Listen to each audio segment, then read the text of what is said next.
শ্ৰম কাৰ্ড বাতিল কৰো, শ্ৰম কাৰ্ড বাতিল কৰো।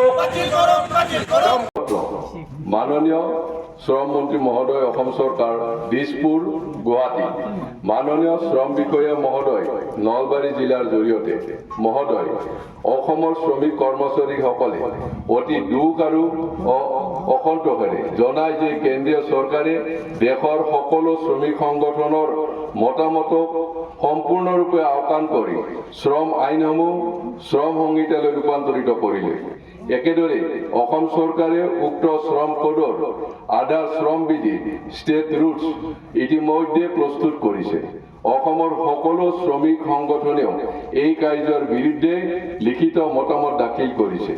অসমৰ দৰে ঔদ্যোগিক দিশত পিছপৰা এখন ৰাজ্যত সৰ্বভাৰতীয় পৰ্যায়ৰ সকলো বিধি বিধান কাৰ্যকৰী কৰিবলৈ গ'লে সামগ্ৰিকভাৱে উৎপাদন ব্যৱস্থাটো ব্যাহত হ'ব। তাৰোপৰি শ্ৰম কোড হৈছে শ্ৰমিকৰ অধিকাৰ কৰ্তন কৰাৰ হাতিয়াৰ। একেদৰে মহোদয় চৰকাৰৰ হেমাহিভাৱে প্ৰায় 9 বছৰ ধৰি শ্ৰমিকৰ ন্যূনতম মজুৰি চৰকাৰী জাননী প্ৰকাশ কৰা হোৱা নাই। অৰ্থাৎ বিগত 2015 চন নৱেম্বৰৰ মাহৰ পিছত আজিগবিত অসমৰ 98টা আঁচনিভুক্ত শ্ৰমিকৰ ন্যূনতম মজুৰি পুনৰ নিৰ্ধাৰণ হোৱা নাই। এইবিলাকত বহুতো বানান ভুল। তেওঁৰ বেংকৰ বহি, আধাৰ কাৰ্ড, পান কাৰ্ড, ই শ্ৰম এইবিলাকত একে আছে, কিন্তু এইখন কাৰ্ডত মানে ভুল হৈ আছে। আমি এইটো কি কৰিব লাগিব? আমি এফিডেভিট কৰি দি কাৰ্ডখন শুদ্ধ কৰিব পাৰিম না নোৱাৰিম? কিন্তু 4-5 বিধ যিমান আছে ডকুমেণ্টছ, তেওঁৰ ডকুমেণ্টছবিলাক সকলো শুদ্ধ হৈ আছে। গতিকে কোনটো ভুল আমি নাজানো, কিন্তু মোৰ মতে যে এই যে নিৰ্মাণ হাতেদি লেখা যিবিলাক কাৰ্ড আছে এইবিলাক এটা শুদ্ধ কৰিব পাৰিব বুলি মই এটা মতামত বিচাৰিছোঁ। চিটু অৰ্গেনাইজেশ্যনৰ সমূহ মানে কৰ্মকৰ্তাসকল আপোনালোকৰ আমাৰ কমিশ্যনাৰ ছাৰলৈ পঠিওৱাৰ কাৰণে ব্যৱস্থা কৰি দিয়া বুলি আশা ৰাখিম।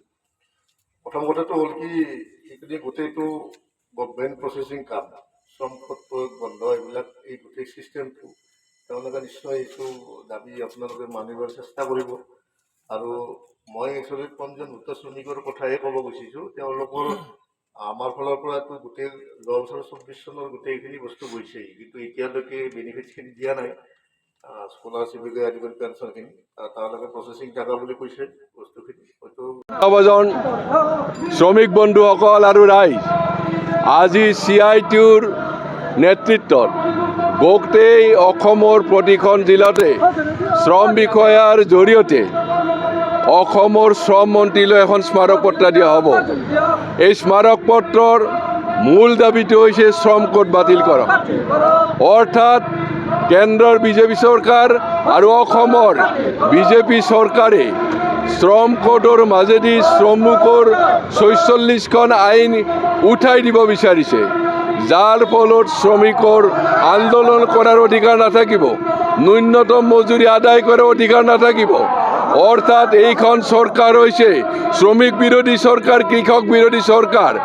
এইকাৰণে আমি CITUৱে আমি সকীয়াই দিছোঁ যে এই বিজেপি চৰকাৰে অনতিপলমে শ্ৰম কোড বাতিল কৰক, নহ'লে 2026 চনৰ নিৰ্বাচনক সমস্ত শ্ৰমিক কৃষকে বিজেপি চৰকাৰৰ বিৰুদ্ধে ভোট দিবলৈ বাধ্য হ'ব। লগতে ৰাজহুৱা সম্পত্তি এটা এটাকৈ নাইকিয়া কৰিব ধৰিছে। লগতে আমাৰ যিসমূহ অংগনবাড়ী কৰ্মী, মধ্যাহ্ন ভোজন, ৰন্ধন কৰ্মচাৰী, চিয়াৰুকে ধৰি ন্যূনতম মজুৰি এতিয়ালৈকে ঘোষণা কৰা নাই। আমি দাবী কৰিছোঁ মানুহ হিচাপে বাচি থকালৈ মিনিমাম 26,000 টকা আদায় দিয়ক, নহ'লে তোমালোকে গা দিয়ে এৰাওক। এয়ে আমাৰ হৈছে আজিৰ সংগ্ৰামৰ মুখ্য দাবী। আমাৰ আজিৰ এই দাবীটো আমি CITU অফিচৰ পৰাই নলবাৰী চহৰৰ মাজেদি আমাৰ জিলিকনি চৌক পাৰ হৈ যিটো শ্ৰম বিষয়াৰ কাৰ্যালয় আছে, আমি তাতে ধৰ্ণা কাৰ্যসূচীৰ মাজেদি শ্ৰম বিষয়াৰ ওচৰত দাবী কৰিম, অনতিপলমে আমি শ্ৰম মন্ত্ৰীৰ পৰা এই দাবীসমূহ আপুনি মানি লোৱাৰ কাৰণে বাধ্য কৰক, নহ'লে পৰৱৰ্তী পৰ্যায়ত আৰু বিশাল আন্দোলন কৰাৰ কাৰণে আমি সাজু হ'ম। মূল কাৰ্যসূচী হৈছে CITUৰ উদ্যোগত গোটেই অসমতে প্ৰতিখন জিলাৰ শ্ৰম বিষয়াৰ কাৰ্যালয়ত প্ৰতিবাদী ৰেলীৰ মাজেদি স্মাৰক পত্ৰ দিয়া আৰু স্মাৰক পত্ৰৰ মূল দাবী হৈছে কি শ্ৰম কোড বাতিল কৰা। শ্ৰম কোড জানে আপোনালোকে অসমৰ বিজেপি চৰকাৰ আৰু কেন্দ্ৰৰ বিজেপি চৰকাৰে শ্ৰম কোডৰ মাজেদি ৪৬খন আইন তেওঁলোকে নাইকিয়া কৰিব বিচাৰিছে আৰু শ্ৰম কোড এনেকুৱা এটা কোড ইয়াৰ কোনো আইনৰ গণ্ডিত নপৰে। তাৰ মানে ভাৰতবৰ্ষৰ অসমৰ লগতে নলবাৰীৰ যি লাখ লাখ শ্ৰমিক আছে এই শ্ৰমিকসকলৰ নিত্য প্ৰয়োজনীয় যিখিনি দাবী আছিল এই দাবীখিনি নস্যাৎ কৰিব বিচাৰিছে। অৰ্থাৎ আন্দোলন কৰিলে তেওঁলোকে বিনা বিচাৰে আটক কৰি জেলত ভৰাই থব পাৰিব। এই ধৰণৰ এখন মাৰাত্মক শ্ৰম কোড তেওঁলোকে আনিব বিচাৰিছে। আমি সেইকাৰণে সকীয়াই দিছোঁ পৰিৱৰ্তন কৰাৰ কাৰণে। এটা দুখ লাগে এইখন চৰকাৰে মিছাৰ প্ৰতিশ্ৰুতি দি অসমত হিমন্ত বিশ্ব চৰকাৰ, কেন্দ্ৰত নৰেন্দ্ৰ মোদী চৰকাৰ বহিছিল, কিন্তু সঁচাকৈ এইখন ভাৰতৰ বা অসমৰ বা নলবাৰী ৰাজ্যৰ চৰকাৰ নহয়। এই হৈছে পুঁজিপতিৰ চৰকাৰ আৰু পুঁজিপতিৰ স্বাৰ্থতে তেওঁলোকে কাম কাজ কৰে। কিন্তু আমি শ্ৰমিকসকলে সকীয়াই দিছোঁ এইখন অসম আমাৰ, এইখন নলবাৰী আমাৰ। আমি তোমালোকক প্ৰতিনিধি পঠিয়াইছোঁ ৰাইজৰ কাম কৰাৰ কাৰণে। শ্ৰমিক বিৰোধী কাম কৰাৰ কাৰণে আমি তো পঠা নাই।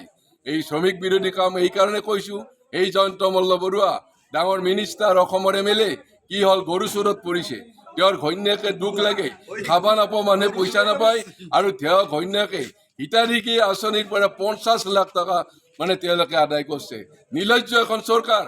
আৰু হিমন্ত বিশ্ব শৰ্মাই কি কৰিছে এতিয়া? হিন্দু আৰু মুছলমানৰ মাজত কাজিয়া লাগি আছে। মানুহে খাব নাপায়, হাহাকাৰ কৰি আছে, চাকৰি নাপায়, সেইটোত গুৰুত্ব নাই।